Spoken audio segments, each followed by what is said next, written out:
Hej. Hvad er stress? Det er vigtigt, når man taler om stress, at man forstår, at stress er ikke en selvstændig diagnose.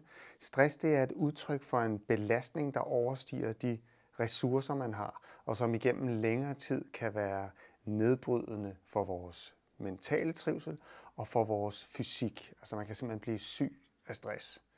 Og den mest gængse måde at gå til stress på, det er ved at se på det i forhold til den her krav-ressourcemodel. Det er også nogle gange sat op som sådan en vægtskål, hvor de krav, der bliver stillet til en, både fra omgivelserne og i forhold til, hvad man stiller af krav til sig selv, overstiger de ressourcer, man har, så vægten ligesom går ned og bliver for tung.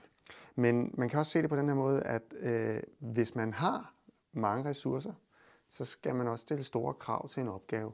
Fordi så får man faktisk en udviklende fornemmelse, at man bliver dygtigere, man har en glæde. Man kommer nogle gange i det, man kalder flow.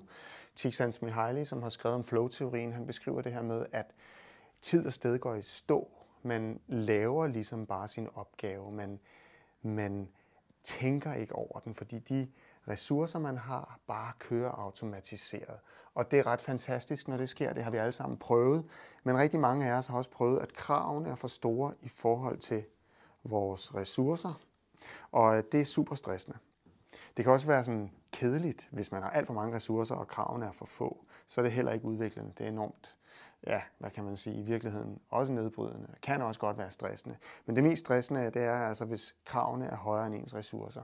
Og kortisoltallet, altså vores niveau af kortisol i blodet, stiger altid kortvarigt, når vi laver noget, der er stressende.